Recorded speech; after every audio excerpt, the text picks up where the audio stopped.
आज की इस महत्वपूर्ण प्रेस वार्ता में मंचासीन आदरणीय राष्ट्रीय अध्यक्ष मल्लिकार्जुन खड़गे जी के सलाहकार और सीडब्ल्यूसी के मेंबर, सौभाग्य से हमारे उत्तराखंड से ही आप हैं, आदरणीय गुरदीप सप्पल साहब।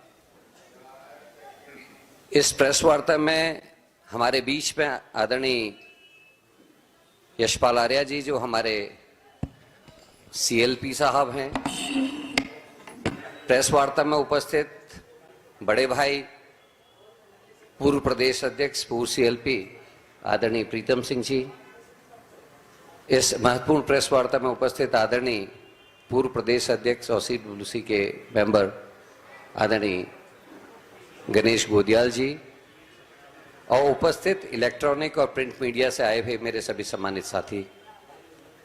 आज एक बहुत ही महत्वपूर्ण विषय पे आदरणीय गुरदीप सप्पल जी आप सबको संबोधित करेंगे,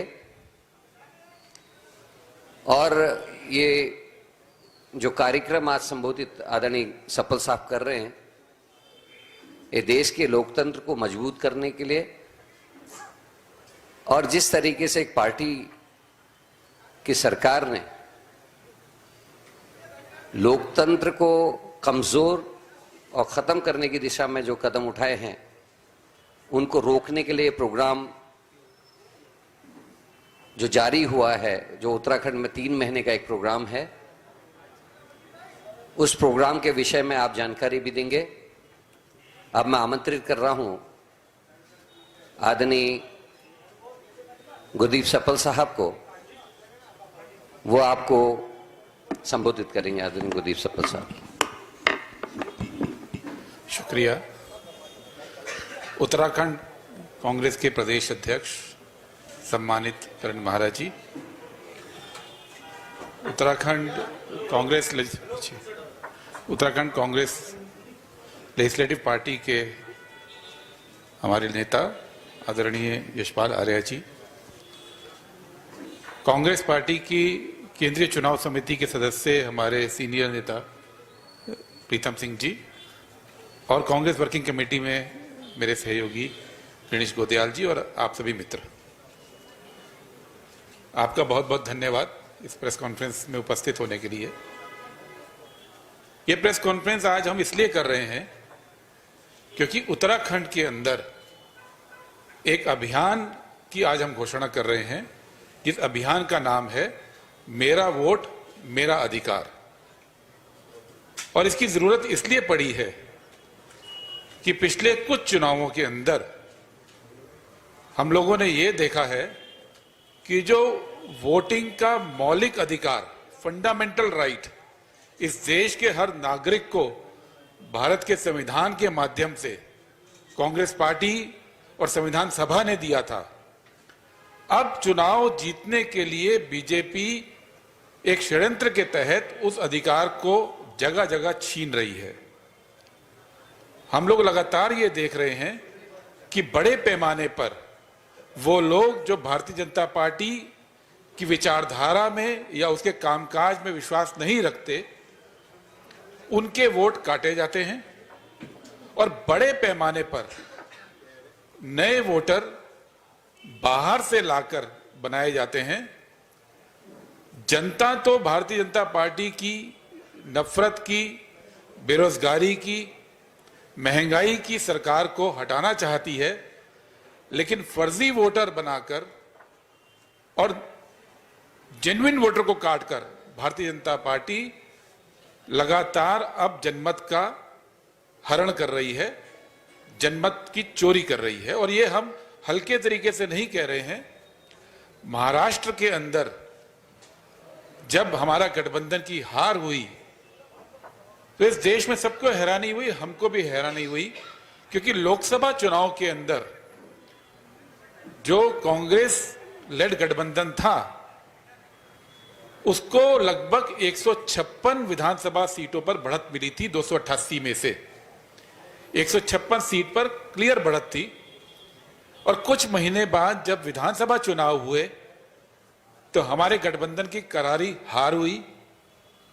न जनता को समझ में आया, ना पत्रकारों को समझ में आया, ना हम लोगों को समझ में आया।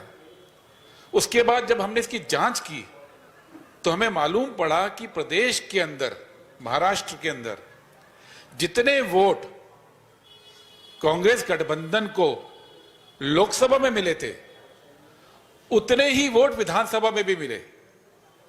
हमारा कोई वोटर पूरे प्रदेश के लेवल पर अगर हम टोटल देखें, हमको छोड़कर नहीं गया। लेकिन बीजेपी के वोट 70 लाख बढ़ गए, क्योंकि 4 महीने के अंदर उन्होंने 48 लाख नए वोटर बना दिए, 8 लाख वोटर डिलीट कर दिए और तकरीबन 20 लाख, ये पहले 2 फिगर बिल्कुल जेन्युइन है इलेक्शन कमीशन के, तीसरा वो दे नहीं रहा है, लेकिन तकरीबन 20 लाख वोटर का बूथ शिफ्ट कर दिया। और इसका नतीजा ये हुआ कि जहां पे हमारा गठबंधन, महागठबंधन को जीतना चाहिए था, वो हार गए। कांग्रेस पार्टी चुनाव आयोग के पास गई। 3 दिसंबर 2024 को हमने उनसे रिक्वेस्ट की कि हम चुनाव आयोग पे कोई आरोप नहीं लगाते, लेकिन हम लोगों को चुनाव आयोग से मदद चाहिए ताकि हम विश्लेषण कर सकें। और हमने एक बहुत छोटी सी मदद चुनाव आयोग से मांगी। हमने कहा कि जितनी भी वोटर लिस्ट है, नई और पुरानी, उसका डेटा हमको इलेक्ट्रॉनिक फॉर्म में दे दीजिए ताकि हम अपना विश्लेषण करके देख सके गड़बड़ हुई कहां पे। आज 3 महीना हो गया, ये छोटी सी बात चुनाव आयोग मानने को तैयार नहीं है। हाई कोर्ट में हम लोग गए दिल्ली के, तो चुनाव आयोग ने पिछले हफ्ते वहां बोला कि अगले 3 महीने के अंदर वो तय करेंगे कि वोटर लिस्ट कांग्रेस को देनी है या नहीं देनी है। वोटर लिस्ट जैसी चीज को चुनाव आयोग क्यों नहीं दे रहा है, यह बात लगातार संशय पैदा करती है। चुनाव आयोग ने हमको लिखकर दिया कि हम ये वोटर लिस्ट आपके सब कैंडिडेट्स को दे चुके, हम आपकी पीसीसी को पहले चुनाव में दे चुके। ये बात सच है। हमारा केवल इतना कहना है कि जब वो आप एक बार दे चुके, आप दोबारा एक साथ दीजिए, क्योंकि जो वोटर लिस्ट प्रत्याशी के पास आती है, वो प्रत्याशी उनको बूथ में बांट देते हैं, और बूथ में बांटने के बाद कोई भी पार्टी उसको दोबारा वापस कलेक्ट नहीं करती, क्योंकि उसकी जरूरत नहीं होती है। तो कोई भी पार्टी कई महीने बाद अपने सब बूथ एजेंट के पास जाके वोटर लिस्ट इकट्ठी नहीं कर सकती। इसलिए हमने मांगा, लेकिन चुनाव आयोग ये जानकारी देने को तैयार नहीं है। इसलिए लोकतंत्र को बचाने की खातिर अब हम लोगों ने सीधे जनता में जाने का फैसला किया है। हम लोग जनता के बीच में जाकर ये ध्यान देना चाहते हैं कि जिनके वोट काटे गए हैं, वो वोट क्यों कटे हैं। हम लोगों से बात करके पूरे प्रदेश के अंदर जो 100 नगर निकाय के चुनाव अभी हुए थे, उन 100 के 100 नगर निकाय में जिनके वोट काटे गए हैं, और केदारनाथ उपचुनाव में जो वोट काटे गए हैं, उनकी जानकारी हम लोगों से सीधा जाकर लेंगे और चुनाव आयोग से ये पूछेंगे कि इन लोगों के जो वोट काटे, वो वोट किसने कटवाया। जो इलेक्शन रिटर्निंग ऑफिसर था, उसने अपना काम क्यों नहीं किया, और जो ब्लॉक लेवल ऑफिसर था, उसने गलत रिपोर्ट क्यों दी। क्योंकि चुनाव आयोग में सिस्टम है कि अगर किसी का वोट कटता है, उसके लिए एक फॉर्म भरना होता है। वो फॉर्म कोई भी भर सकता है कि फलाना आदमी इस पते पे नहीं रहता। अगर किसी व्यक्ति ने फॉर्म गलत भरा है, तो एज अ वोटर को ये अधिकार है कि उसका मौलिक अधिकार छीनने का फॉर्म किस व्यक्ति ने भरा है। दूसरा, चुनाव आयोग का नियम है कि अगर वोट डिलीट करने की उस पर अर्जी आती है, तो इलेक्शन रजिस्ट्रेशन ऑफिसर ERO उसको एक रजिस्टर्ड पोस्ट वोटर के पास भेजनी पड़ती है, रजिस्टर्ड चिट्ठी स्पीड पोस्ट से या डाक खाने के थ्रू, जिसमें यह पूछा जाता है कि आपके वोट को काटने की एप्लीकेशन आई है, आपका वोट काटा जाए कि नहीं काटा जाए। तो कांग्रेस पार्टी जो वोटर जिनका नाम कटा है, उनके बिहाफ पे यह अभियान चलाएगी कि उनको ये डाक क्यों नहीं मिली। और तीसरा बात, चुनाव आयोग का यह भी नियम है कि अगर रजिस्टर्ड पोस्ट का जवाब वोटर नहीं देता है, तो ब्लॉक लेवल ऑफिसर को उस वोटर के घर जाना होता है, उससे मिलना होता है और एक लिखित रिपोर्ट देनी होती है। तो हम वोटर के बिहाफ पे ये भी चुनाव आयोग से और राज्य प्रशासन से जिसने निकाय चुनाव करवाए हैं पूछेंगे कि बीएलओ ने वोट काटने की गलत जानकारी कब दी, क्यों दी, ताकि चुनाव आयोग की जिम्मेदारी हम लोग तय कर सके। चुनाव आयोग बार बार ये कहता है कि राजनीतिक दलों को अपना काम करना चाहिए। इस बारे में चुनाव आयोग से हमारी कोई आपत्ति नहीं है। संगठन के तौर पे कांग्रेस पार्टी अपने संगठन को मजबूत करेगी, लेकिन चुनाव को निष्पक्ष कराने की और वोटर का मौलिक अधिकार को बचाने की मूल जिम्मेदारी संविधान ने पॉलिटिकल पार्टी को नहीं दी है। संविधान ने यह जिम्मेदारी चुनाव आयोग को दी है और कांग्रेस पार्टी चुनाव आयोग की इस जिम्मेदारी को तय करने के लिए पूरे प्रदेश में जमीन पे 3 महीने का अभियान चलाने जा रही है। और इसके लिए हम आप सबसे भी सहयोग चाहते हैं और प्रदेश की जनता से भी ये हम अपील करते हैं कि अगर आपका वोट कटा है तो हम एक ईमेल एड्रेस और एक व्हाट्सएप नंबर सर्कुलेट करेंगे प्रदेश की ओर से, आप वहां पे जानकारी दीजिए। कांग्रेस पार्टी आपके वोट को गलत काटने वाले के खिलाफ कार्रवाई करेगी और कांग्रेस पार्टी इस अभियान को अपने चरम पर लेके जाएगी। एक बात और जो चुनाव आयोग से हम लोग कहना चाहते हैं,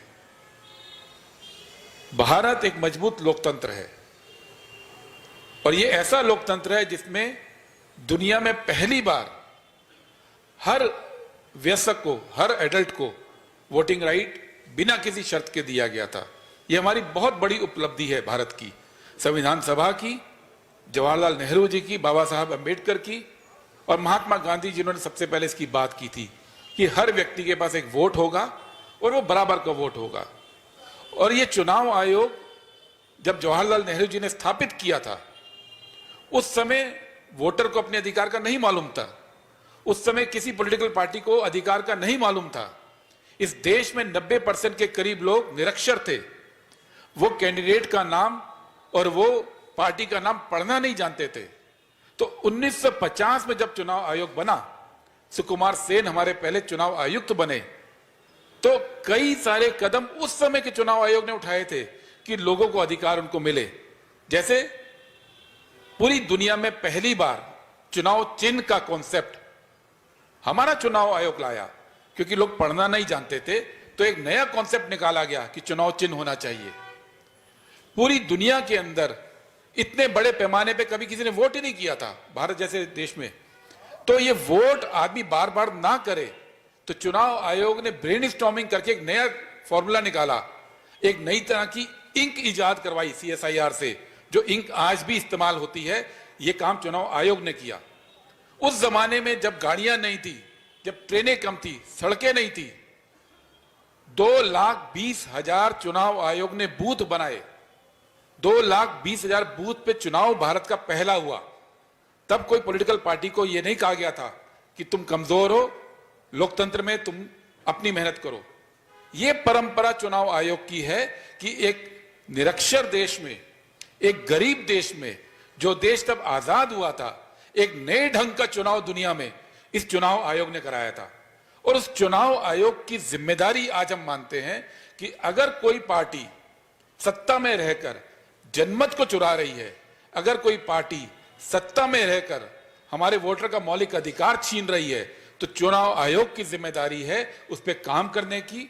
चुनाव आयोग की जिम्मेदारी है कि वो अपने संविधान में दिए हुए जो अधिकार हैं उसका इस्तेमाल करें। और ये कांग्रेस पार्टी का अभियान है कि अगर चुनाव आयोग वो जिम्मेदारी नहीं ले रहा है, तो हम जनता के बीच में जाकर आंदोलन करके चुनाव आयोग को मजबूर करेंगे कि आने वाले चुनावों के अंदर कोई सरकारी तंत्र, कोई पॉलिटिकल पार्टी ये हिम्मत ना कर सके कि वो षड्यंत्र करके किसी भी वोटर का वोट चुराने का या उसका मौलिक अधिकार छीनने का दुस्साहस करे। इसलिए कांग्रेस पार्टी उत्तराखंड के अंदर ये पहल कर रही है। हम 2 राज्यों के अंदर इसको करने जा रहे हैं, एक उत्तराखंड और एक महाराष्ट्र। उत्तराखंड में सभी 100 नगर निकायों में हम लोग इस अभियान को चलाएंगे, जिसके तहत हम RTI डालकर 3 जानकारी मांगेंगे। एक जानकारी कि वोट काटने की एप्लीकेशन किस व्यक्ति ने दी, दूसरी जानकारी रजिस्ट्री जो पोस्ट है वो ERO ने कब भेजी, और तीसरी जानकारी बीएलओ ने वोटर को कब मुलाकात की और क्या रिपोर्ट दी, ये हर उस वोटर का अधिकार है जिसका वोट इस प्रदेश में काटा गया है। और ये आरटीआई के लिए साथ साथ हम जमीन पर धरना प्रदर्शन का भी एक प्रोग्राम लेकर आ रहे हैं, जो आने वाले दिनों में कांग्रेस अध्यक्ष सीएलपी साहब और हमारे बाकी लीडर आपके सामने रखेंगे। और दूसरा, 3 नगर निगम, जिसमें हल्द्वानी है, जिसमें कोटद्वार है, जिसमें पिथौरागढ़ है, और एक विधानसभा क्षेत्र केदारनाथ, वहां पे हम घर घर जाएंगे पूरे कॉन्स्टिट्यूएंसी के अंदर, और जितने लोगों का वोट कटा है उनसे मुलाकात करेंगे, और जितने नए वोटर बनाए गए उनकी जांच करेंगे कि कितने जेन्युइन वोटर हैं, कितने फर्जी वोटर हैं। मैं एक आंकड़ा आप लोगों को देना चाहता हूं उत्तराखंड का। पिछले साल 3 उपचुनाव हुए, हम लोग बद्रीनाथ जीते, हम लोग मंगलोर जीते, लेकिन हम लोग केदारनाथ हारे। केदारनाथ का कुछ आंकड़ा आपके सामने मैं रखना चाहता हूं। केदारनाथ में कांग्रेस पार्टी का वोट शेयर 12,000 से 18,000 हुआ। कुल हमारा वोट 52% बढ़ा। और पिछले 15-20 साल में ऐसा कोई चुनाव नहीं है जहां पे पहले, दूसरे, तीसरे नंबर पे आने वाली पार्टी का वोट 50% बढ़ जाए और वो पार्टी चुनाव हार जाए। ये पहली बार हुआ है कि वोट 18,000 हुआ 12,000 से, लेकिन हम चुनाव हारे। उसका एक कारण था, हम चुनाव हारे 4,995 के करीब वोट से, और बीजेपी ने 4,678 वोट वहां पे काट दिए और 8,693 नए वोट बनाए। लोकसभा के बाद विधानसभा के बीच में 6 महीने का समय था उपचुनाव के बीच में, और उपचुनाव के बीच में 6 महीने के अंदर यह कैसे संभव है कि 10%, 9.34% नया वोटर मिल गया और 5% वोट काट दिए गए। यह बहुत बड़ी संख्या है। इस संख्या के चलते केदारनाथ का जनमत बीजेपी ने कांग्रेस से चुराया है, और इसलिए हम केदारनाथ में भी हर घर पे हर उस वोटर को मिलेंगे जिस वोटर का वोट छीना गया है, और हर उस वोट की जांच करेंगे जिस वोट को नया रजिस्ट्रेशन हुआ है, और अगर फर्जी बना गया है तो हम इस लड़ाई को उसके अंतिम मुकाम तक लेकर जाएंगे। शुक्रिया। अब मैं आदरणीय सीएलपी साहब से रिक्वेस्ट करूंगा कि वो अपनी बात रखेंगे। धन्यवाद। हमारे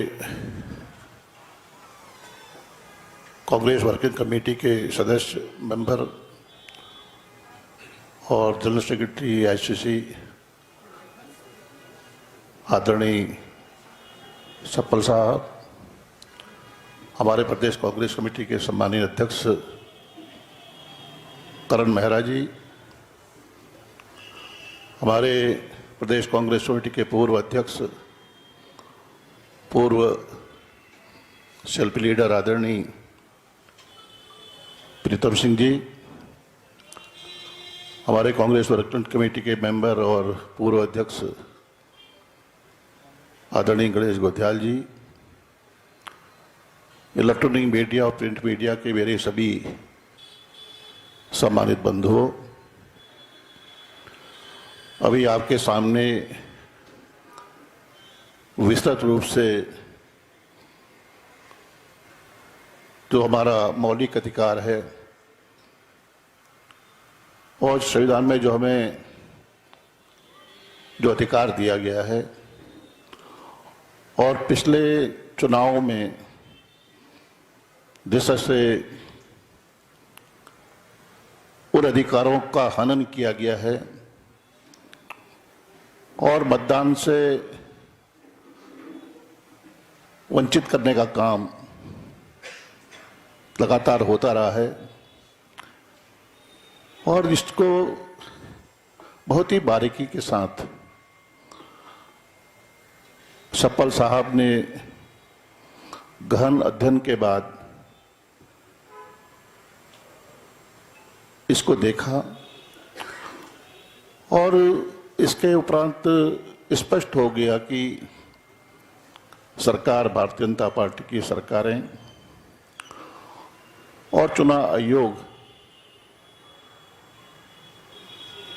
हमारे आदरणीय मतदाताओं को उनके मूल अधिकारों से वंचित करना चाहती है और इस तरह के हथकंडे अपनाकर सब सत्ता में काबिज होती रही है। और जो हमारा आगे का एजेंडा है, निश्चित रूप से कांग्रेस, उत्तराखंड कांग्रेस कमेटी ने आज स्पष्ट रूप से जिला कांग्रेस कमेटी के अध्यक्षों को निर्देशित किया है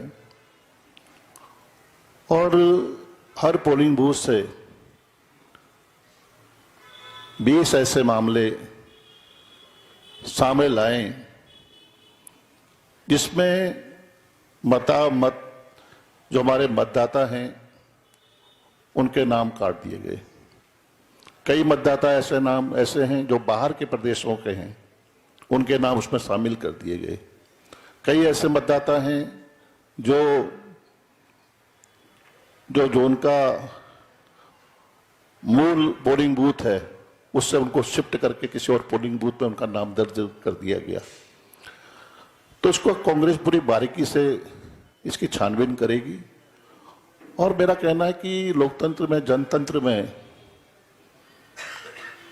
इस तरह से भारतीय जनता पार्टी ने मताधिकार से वंचित कर सत्ता में आने के लिए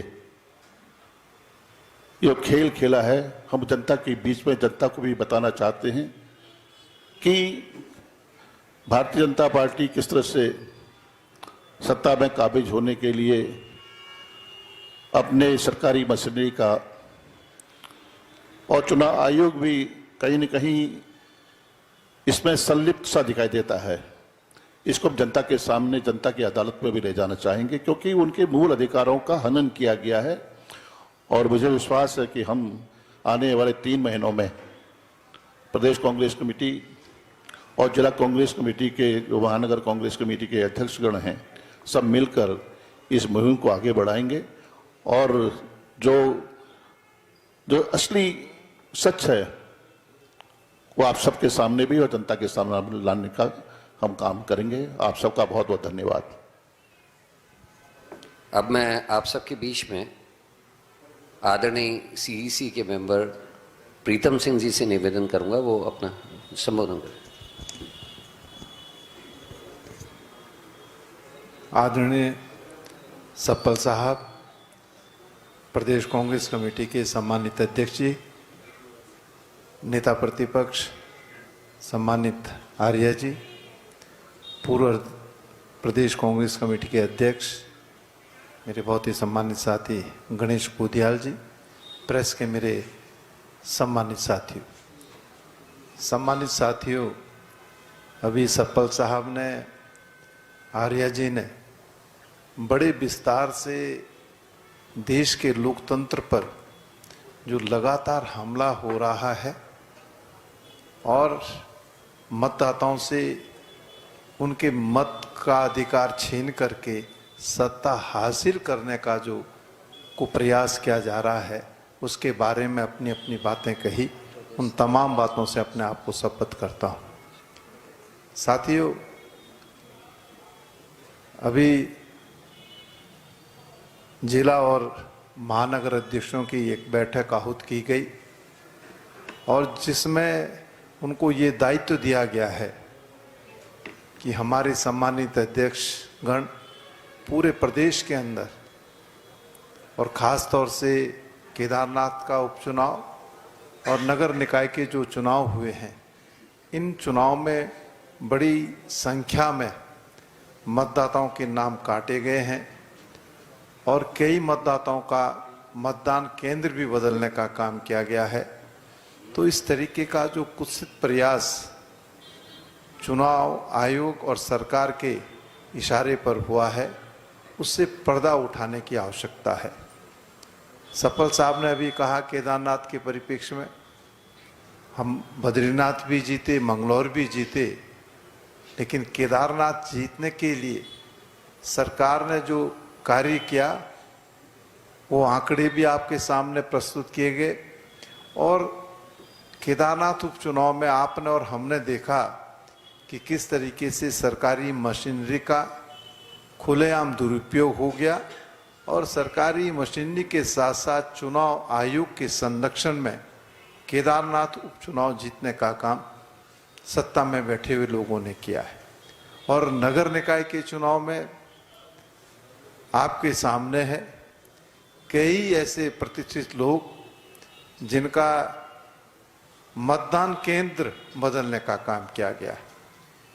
अब जब मतदान केंद्र बदला जाएगा तो स्वाभाविक बात है कि हर व्यक्ति फिर वोट देने में उतना अपनी इच्छा नहीं रखता जितनी उससे पहले जब जिस मतदान केंद्र पर वो वोटर रहता वो रहती है।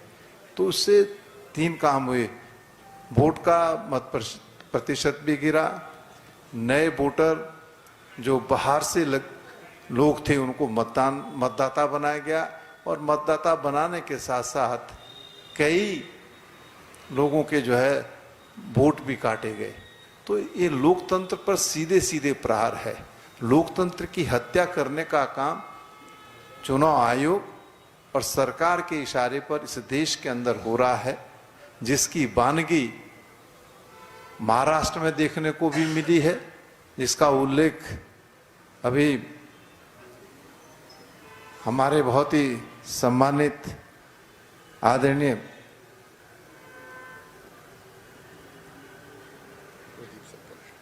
सप्पल साहब ने किया। मैं थोड़ा हो जाता है कई बार, सप्पल साहब ने भी किया कि हम 156 सीटों में लोकसभा के चुनाव में जीते और उसके बाद जब विधानसभा का चुनाव हुआ तो हमारी करारी शिकस्त हुई। और इसीलिए कांग्रेस नेतृत्व ने ये निर्णय लिया और राहुल गांधी जी ने तो प्रथम पंक्ति में आकर के इस बात को कहा कि महाराष्ट्र के चुनाव में व्यापक स्तर पर धांधली हुई है और जब इसकी जांच की गई, जिसका जुम्मा सप्पल साहब के कंधों पर था, तो सप्पल साहब ने वो आंकड़े आपके सामने रखे जो महाराष्ट्र के चुनाव में हमारे सामने हैं। तो इस तरीके से अगर लोकतंत्र की हत्या होगी तो कांग्रेस मौन नहीं रह सकती है। और प्रदेश कांग्रेस कमेटी जहां एक ओर ये अभियान चलाएगी कि हम मतदाताओं तक जाकर के उनके परिप्रेक्ष्य में उनसे बात करें, वहीं दूसरी ओर हम सड़क पर उतर करके भी इस सरकार का चुनाव आयोग के खिलाफ संघर्ष करने का काम करेंगे। ये बात मैं आज आपके माध्यम से कहना चाहता हूं। धन्यवाद। अब मैं आदरणीय गणेश गोदियाल जी जो हमारे कांग्रेस वर्किंग कमेटी के सदस्य हैं उनसे निवेदन करूंगा कि जो इसमें फर्दर हमारी कुछ डिटेल्स हैं उनको आपके बीच में देने के काम करेंगे। धन्यवाद अध्यक्ष जी। हमारे बीच हमारे बहुत ही आदरणीय, जो कि आप सब जानते हैं कि हमारे राष्ट्रीय अध्यक्ष जी के साथ मिलकर राष्ट्रीय स्तर पर पार्टी को अपनी सेवाएं दे रहे हैं और आज विशेष रूप से बहुत ही इम्पोर्टेंट जो यहाँ पर प्रेस वार्ता उन्होंने की, आदरणीय सप्पल जी, हमारे प्रदेश के माननीय अध्यक्ष करण मेहरा जी, आदरणीय नेता प्रतिपक्ष श्री यशपाल आर्य जी, आदरणीय हमारे नेता और पूर्व सीएलपी पूर्व अध्यक्ष वर्तमान में सीईसी के मेंबर बड़े भाई प्रीतम सिंह जी और उपस्थित पत्रकार साथियों, अधिकांश बातें आप लोगों के संज्ञान में आ चुकी हैं। बहुत महत्वपूर्ण ये बैठक, एक प्रेस कॉन्फ्रेंस है, इसके पहले एक बैठक हुई। मैं जिन तथ्यों का जिक्र आदरणीय अध्यक्ष जी ने किया उनको बताऊं उससे पहले मैं आप सबको इस बात को कहने में मुझे बड़ी खुशी हो रही है कि 2027 के आने वाले उत्तराखंड के इलेक्शन के मद्देनजर कांग्रेस हाईकमान का ये नजरिया हमारे लिए बहुत महत्वपूर्ण है कि कांग्रेस हाईकमान ने उत्तराखंड को इस जांच अभियान में नंबर 1 पर रखा हुआ है। ये हमारे लिए बहुत महत्वपूर्ण है। मैं उम्मीद करूंगा कि आप लोगों की हेडलाइंस इस प्रेस वार्ता के तहत कल इस रूप में अगर सामने आए कि कांग्रेस ने उत्तराखंड को महत्वपूर्ण स्टेट मानते हुए 2027 की लड़ाई के लिए कमर कस दिया है, तो मैं आपका आभारी रहूंगा और निश्चित रूप में ये लाइन इस प्रदेश की जनता के हित में होगी। ये बहुत ही महत्वपूर्ण है कि हमारी पार्टी के हाईकमान ने भारतीय जनता पार्टी की इस तथाकथित, जिसका जिक्र अभी सब लोगों ने किया, इस चोरी को बहुत तरीके से पकड़ा है, प्रूफ के साथ पकड़ा है। हम इसके लिए प्रमाण जुटाएंगे, जनता की अदालत में भी जाएंगे और आवश्यकता पड़ी तो सभी जगह जहां तक इसका प्रतिकार हो सके वहां तक उनकी इस कोशिश का प्रतिकार करेंगे। जिस कार्यक्रम की घोषणा यहां पर आदरणीय सप्पल जी ने की, उस कार्यक्रम को प्रभावी बनाने के लिए हमारे तमाम जिलाध्यक्षों के साथ आज आपकी बैठक हुई। हम सब लोग उस बैठक में शामिल थे और इस कार्यक्रम को और प्रभावी बनाया जा सके, आने वाले 20, 21, 22 तारीख को हम सब लोग हमारे हाईकमान के निर्देश पर ट्रेनिंग प्रोग्राम आयोजित करेंगे, जिसमें कि उम्मीद करता हूं कि सचिन राव जी उस ट्रेनिंग प्रोग्राम में आएंगे और इस कवायद को अंजाम तक कैसे पहुंचाना है, कहां कहां तकनीकी रूप में क्या क्या जानकारियां आवश्यक हैं, उनका पूरा एक डिटेल बनाकर प्रत्येक जिलाध्यक्ष को पार्टी के प्रत्येक अधिकारी तक पहुंचाया जाएगा। और साथ साथ में अन्य बातें भी जो कि उन हमारे पदाधिकारियों को और कांग्रेस के कार्यकर्ताओं को और प्रभावी तरीके से काम करने के लिए सहयोगी हो सकें, वो तमाम ट्रेनिंग है उस ट्रेनिंग प्रोग्राम में दी जाएंगी। तो एक ट्रेनिंग प्रोग्राम आयोजित किया जाएगा। मैं इस रूप में, निजी रूप में भी सप्पल जी का आभारी हूं कि वो इस प्रदेश के निवासी भी हैं और उन्हें ये चिंता है कि इस प्रदेश में 2027 में कांग्रेस को वापस लाना है।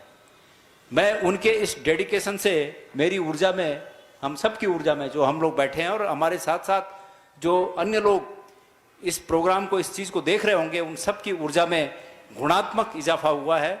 ये जानकर बहुत खुशी होती है कि कांग्रेस हाईकमान ने कमर कस ली है कि 2027 में उत्तराखंड से जीत हासिल करते हुए हम देश में जीत हासिल करेंगे। आप सब लोगों का बहुत बहुत धन्यवाद। अब आप लोगों की तरफ से अगर कोई भी क्वेश्चंस हैं तो we are ready for that.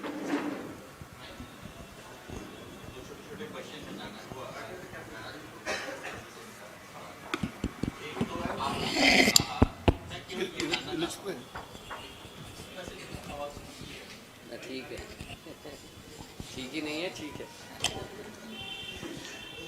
मैं ये जानना चाहता हूँ, आपने एक कहा कि जब देश में निरक्षरों की संख्या काफ़ी थी और चुनाव आयोग ने तमाम तरह के डिसीजन लिए और अच्छे अच्छे कदम उठाए, चाहे चुनाव निर्धारण है।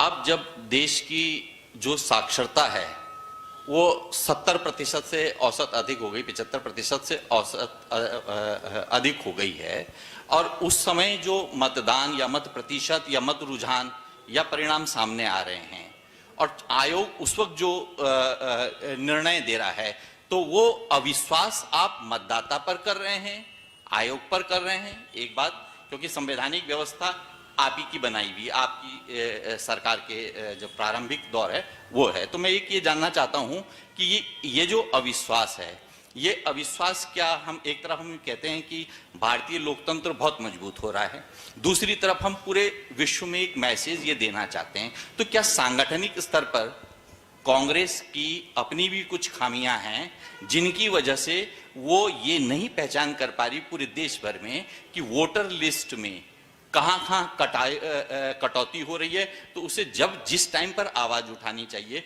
वो नाकामी क्यों? एक तो मेरा ये सवाल है। इसका जवाब दूसरा सवाल भी मैं, छोटा सवाल इसी से जुड़ा हुआ है, वो मैं ये जानना चाहता हूं कि अभी आपने तमाम चुनाव के नतीजों का, नगर निकाय के चुनाव का आपने वो किया, तो क्या आपका जो एनालिसिस है, जो विश्लेषण आपने किया, वो विश्लेषण यही है, एकमात्र विश्लेषण यही है कि जो मतदाता सूचियों में गड़बड़ी थी वही आपके हार का कारण है? क्या कांग्रेस के पास इनकी कोई और भी वजह है कि हार के और क्या कारण हो सकते हैं? धन्यवाद। पहली बात तो स्पष्ट कर दें कि कांग्रेस पार्टी ना तो चुनाव आयोग पर, ना चुनाव प्रक्रिया पर, ना मतदाता पर कोई अविश्वास दिखा रही है। नेता विपक्ष लोकसभा में और कांग्रेस पार्टी के पूर्व अध्यक्ष राहुल गांधी जी ने लोकसभा में इस बात को उठाया और पूरे जोर तरीके से ये उठाया कि हम लोग विधिवत रूप से कई बार चुनाव आयोग के पास गए प्रतिनिधिमंडल लेकर। मैं खुद हर एक डेलीगेशन का हिस्सा रहा। हम चुनाव आयोग से मांग क्या रहे हैं? हम केवल एक चीज मांग रहे हैं कि हमको आप वोटर लिस्ट इलेक्ट्रॉनिक फॉर्म में एक जगह दे दीजिए। ये इतनी बड़ी डिमांड तो नहीं है जिसको कि ना माना जा सके। एक पॉलिटिकल पार्टी जिसने इस देश के ऊपर करीब 50 साल तक सत्ता हमारे पास रही, 21 करोड़ भारतवासियों ने पिछले लोकसभा चुनाव में हमको वोट दिया।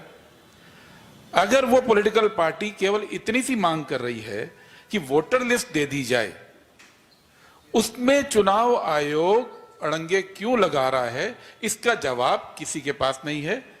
राहुल जी ने जब सदन में उठाया तो सरकार चुप रही। इसलिए हम अब जनता के बीच में जाकर सबूत इकट्ठा करने का फैसला किया हम लोगों ने, क्योंकि अगर इस देश में कोई संस्था या कोई पॉलिटिकल पार्टी लोकतंत्र को कमजोर करने की कोशिश करेगी तो कांग्रेस पार्टी जनता के बीच में जाकर अभियान खड़ा कर कर उसको बचाएगी। ये लोकतंत्र के प्रति हमारी कमिटमेंट का सबूत है, ये हमारे अविश्वास का सबूत नहीं है। अभी आपने कहा कि हम वोटर लिस्ट पे काम क्यों नहीं करते। देहरादून के अंदर अभी नगर निगम के चुनाव हुए थे। अगस्त में वोटर लिस्ट जारी हुई। अगस्त की वोटर लिस्ट में लगभग 96,000 वोट कटे थे। उसके बाद दिसंबर में चुनाव आयोग ने कैंप लगाए और वोटर लिस्ट में जो 7,22,000 से बढ़कर 8,16,000 हो गए, रिनोवेट वो रेस्टोर हो गए, क्योंकि पॉलिटिकल पार्टियों ने, वार्ड मेंबरों ने, जो लोग चुनाव लड़ना चाहते थे, उन सब ने इस पे काम किया और वोटर लिस्ट में दोबारा से 93,000 लोग जुड़ गए। लेकिन वो पोलिंग के 2 दिन पहले जो देहरादून नगर निगम की वोटर लिस्ट आई, उसमें 32,000 नाम और कट गए थे। अब मेरा सवाल आप लोगों से ये है कि अगर 2 दिन पहले कोई वोटर लिस्ट आती है और उसमें 32,000 लोगों का नाम कट जाता है, तो उन लोगों के पास क्या ऐसा रास्ता है कि वो चुनाव आयोग के पास जाके, या इस मामले में नगर निकाय का जो चुनाव करा रही थी संस्था हमारी राज्य सरकार की, उसके पास जाके कहां अपील करते? उनको 2 दिन पहले पता लग रहा है उनका वोट कट गया है। इसमें कोई पॉलिटिकल पार्टी के पास, किसी मतदाता के पास कोई सॉल्यूशन ही नहीं है। इसलिए हम इस खतरे से लोगों को आगाह कर रहे हैं कि पूरे देश के अंदर हम लोग सक्रिय हैं। जो हमारी ड्यूटी है उसको हम और दुरुस्त करेंगे, लेकिन जो चुनाव आयोग की ड्यूटी है वो तो चुनाव आयोग को काम करना पड़ेगा। कांग्रेस पार्टी बड़ी पार्टी है, मान लिया, हम करेंगे। इस देश में अधिकार तो एक निर्दलीय को भी चुनाव लड़ने का है। उस निर्दलीय के पास तो सारे बीएलए नहीं होंगे, हर बूथ पे आदमी नहीं होगा, छोटी पार्टियां भी चुनाव लड़ती हैं, तो उनके अधिकारों की रक्षा कौन करेगा? क्या हम ये कह रहे हैं कि जब तक हर एक पार्टी भारतीय जनता पार्टी के मुकाबले संगठन तैयार नहीं कर लेगी, तब तक इस देश में लेवल प्लेइंग फील्ड चुनाव आयोग तैयार नहीं करेगा? क्या हम ये लोकतंत्र की व्याख्या कर रहे हैं कि सारी पार्टियां पहले भारतीय जनता पार्टी के मुकाबले खड़ी हो जाएं संगठन के रूप में, उसके बाद चुनाव आयोग जो है लेवल प्लेइंग फील्ड दे देगा? ये तो लोकतंत्र की नहीं है। लोकतंत्र ये कहता है कि एक निर्दलीय भी अगर चुनाव लड़ेगा उसको भी लेवल प्लेइंग फील्ड मिलना चाहिए, और ये जिम्मेदारी चुनाव आयोग की है। यही बात राहुल जी ने लोकसभा में कही है, यही बात राहुल जी ने अपनी प्रेस कॉन्फ्रेंस में कही है, और इसीलिए हमने राष्ट्रीय स्तर पे एक टीम बनाई है, ईगल टीम, जो अब हर रोज इस इशू पे काम कर रही है। और उत्तराखंड में भी हमने 3 सदस्यीय टीम बनाई है, जो इस टीम इस पूरे अभियान को लोगों के बीच कैसे ले जाना है और लोगों के अधिकार की रक्षा कैसे करनी है, उस पर काम करेगी।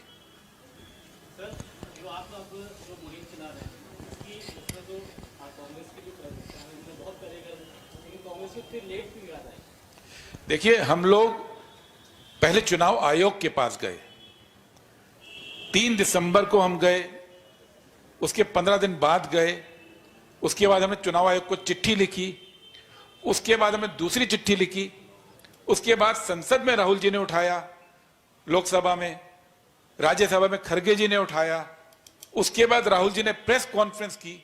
ये 3 महीने की प्रक्रिया हमारी उम्मीदों से जुड़ी थी कि हम एक जेन्युइन डिमांड कर रहे हैं और इस देश की संस्थाएं उसको मानेंगी। लेकिन जब हमने देखा कि किसी के कान पे जूं नहीं रेंग रही है, जब हमने देखा कि इतने बड़े मुद्दे के ऊपर जो रिस्पॉन्स आना चाहिए, चाहे सरकार का चाहे चुनाव आयोग का, जब वो रिस्पॉन्स नहीं आया, तो कांग्रेस पार्टी ने संगठन के रूप में तैयारी करके जनता के बीच में जाने का फैसला किया। हम महाराष्ट्र की 30 विधानसभाओं में 15-15 बूथ पे इस काम को कर रहे हैं। उत्तराखंड के 100 नगर निकाय संस्थाओं में कर रहे हैं। 3 नगर निगम और एक केदारनाथ उपचुनाव की जो कॉन्स्टिट्यूएंसी है, वहां पे हम इस काम को कर रहे हैं। जनता के बीच में जाने के लिए कुछ होमवर्क हमको करना था। हम लोग इस लड़ाई को ना तो हल्के ढंग से लड़ना चाहते हैं, ना हम इस लड़ाई को बिना किसी आधार के लड़ना चाहते हैं। तो 3 महीने का वक्त हमको इसकी तैयारी में लगा है और इस तैयारी के बाद अब उत्तराखंड और महाराष्ट्र में इस अभियान को शुरू कर रहे हैं। उत्तराखंड में हमने इसका नाम मेरा वोट मेरा अधिकार अभियान दिया है।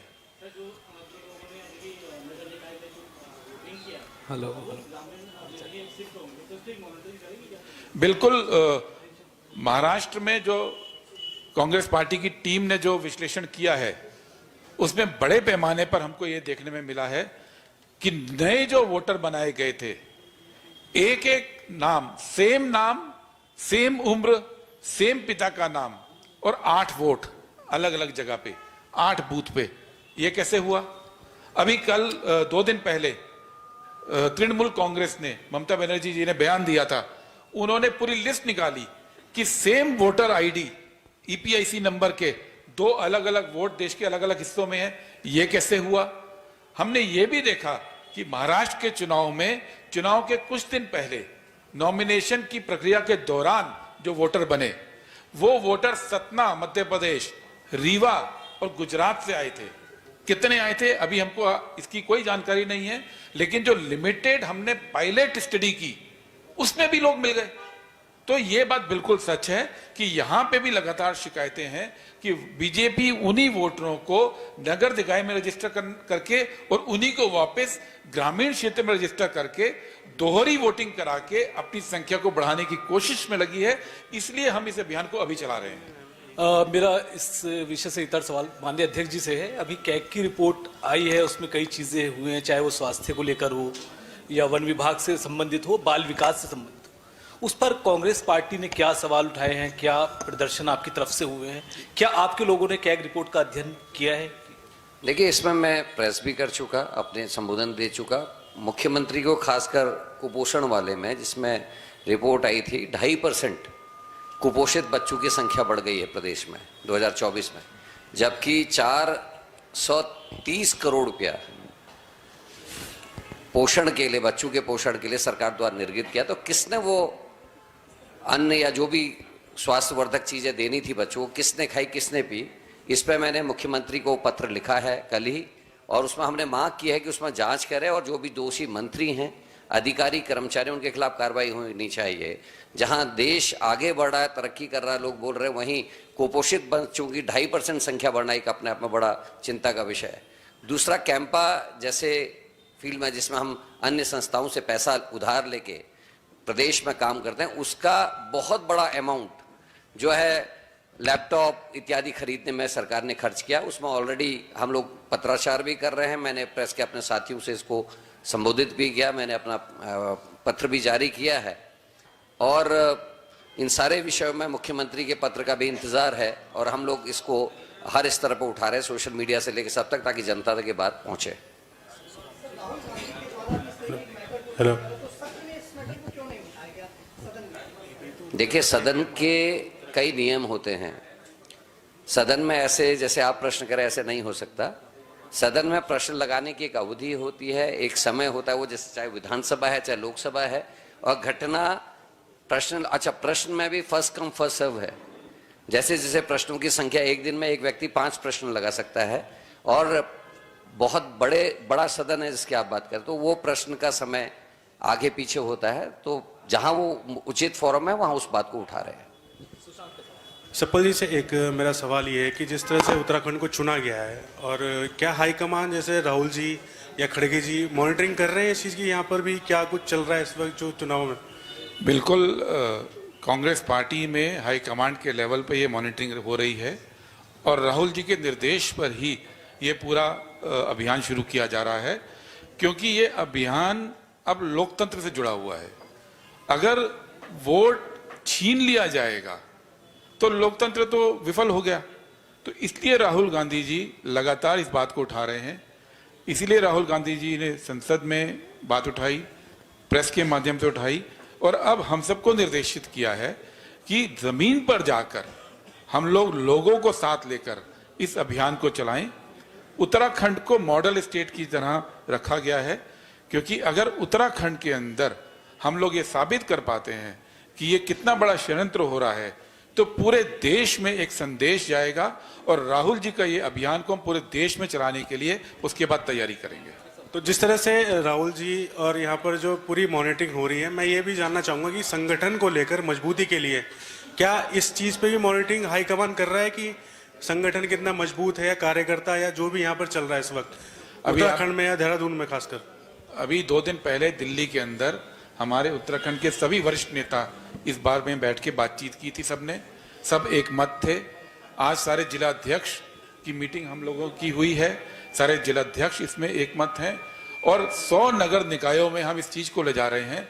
तो ये संगठन को पूरी तरह से साथ लेकर और हमारे जितने भी वरिष्ठ नेता हैं प्रदेश के अंदर, उत्तराखंड उन प्रदेशों में से एक प्रदेश है जहां पे वर्किंग कमेटी में लोग हैं उत्तराखंड से, हम लोग जहां पे केंद्रीय चुनाव समिति में उत्तराखंड से लीडर हैं, हमारे काजी साहब दिल्ली के प्रभारी हैं। तो राष्ट्रीय लेवल पे उत्तराखंड की शायद सबसे ज्यादा प्रतिनिधित्व है। प्रदेश में हमारे लीडर्स हैं, सीएलपी साहब हैं, प्रदेश अध्यक्ष हैं, सारे मिलकर इस बात में एक मत हैं। इसीलिए 2 दिन पहले दिल्ली में मीटिंग हुई थी और आगे का ये अभियान सब इकट्ठे होकर चलाएंगे। सप्पल जी, मेरा एक सवाल है। मेरा ये कहना है कि आपने कहा कि दूसरे प्रदेशों से आते हैं, उनकी वोट जोड़ दी जाती है।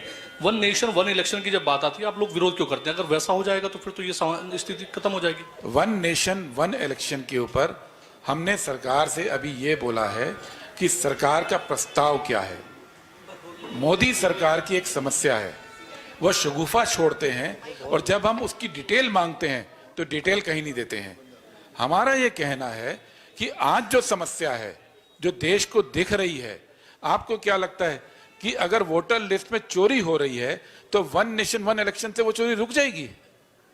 फिर तो अभी खुदरा चोरी हो रही है, एक बार महाराष्ट्र में की, एक बार उत्तराखंड में की, फिर तो थोक चोरी हो जाएगी कि एक ही इलेक्शन में सारी चोरी करो और एक ही साथ सब कुछ कब्जा लो।